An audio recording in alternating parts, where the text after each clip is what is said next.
Letting go of divorce anger.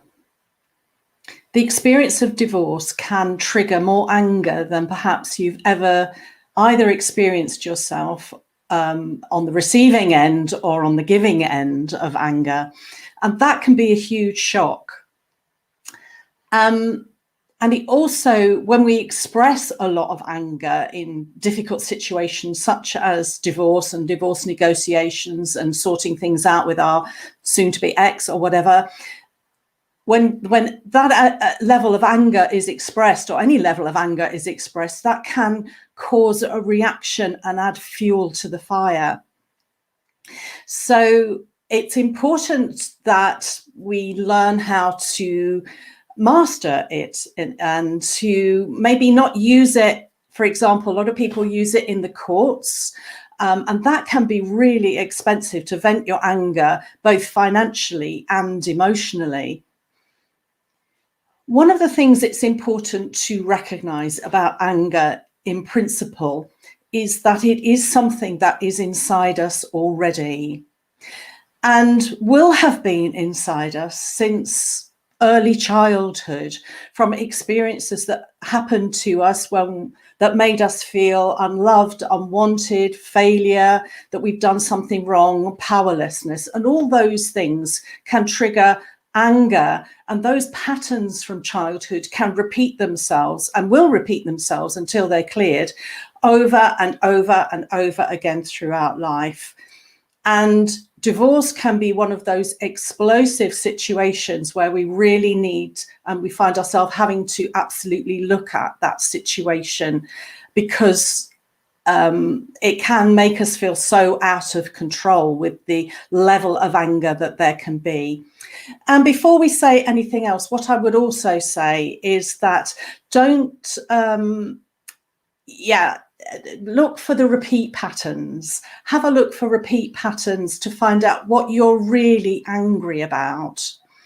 And it's important to clear those repeat patterns to prevent them repeating throughout life.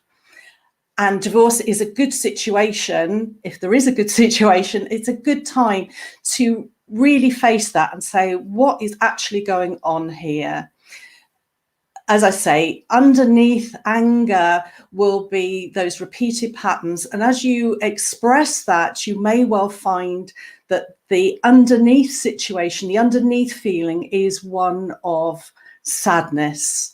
And you know that you're moving through anger when you can get to that point of sadness, and those other feelings underneath it may be powerlessness, maybe failure. Painful though that might be, there are ways to clear those patterns. For example, you can write them out. You can empty out all those feelings. Sometimes it's known as fast writing. You just write and write and write. If you just say anything and everything that comes into your head around a situation, and keep it going until there's a pause, until there's some relief. Don't reread what you've written. Get rid of it, burn it, shred it.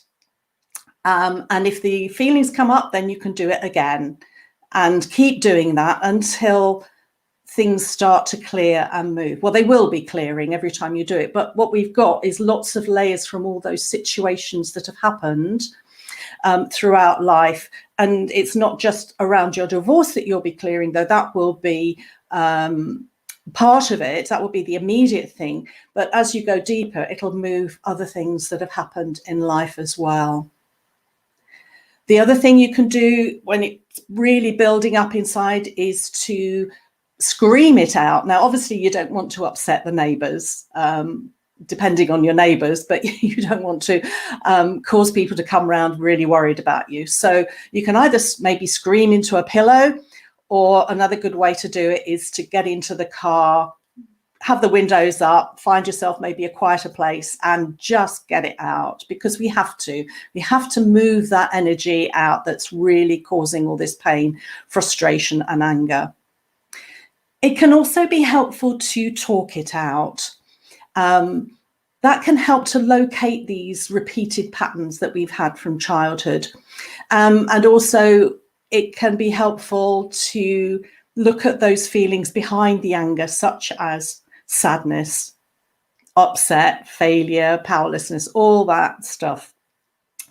And it can also, all these techniques and tools, if you like, can also help you to pause when you're in a situation with your ex or soon to be ex, and instead of reacting in the moment with anger, it can help you to just remove that reaction or just pause it for a bit, breathe, and if necessary, just say, I'll come back to you on that, or just some way of taking a bit of time out. Because if you can avoid venting at your ex, then you're going to avoid escalating the situation. And if you're able to talk it out with somebody objective, then you're going to maybe get new insights and ways of handling difficult situations like that. It's also important as well that we recognize our own part in the breakup of a relationship. It's never a one-sided thing. There's always elements of each person in the relationship. And that requires some honesty, and also the talking out can also help that. Also, choose your battles. It's only really worth digging your heels in on those battles that are worth fighting. So again, talking it out, taking time out, writing it out can help that frustration when there are little things that niggle and trigger us.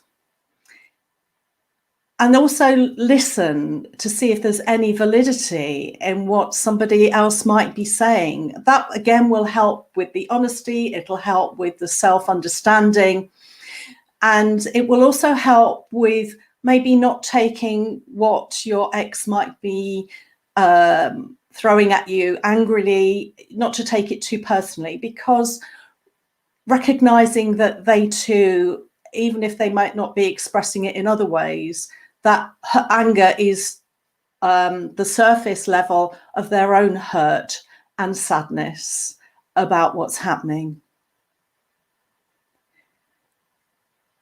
So those are a few tips and ways to let go of divorce anger.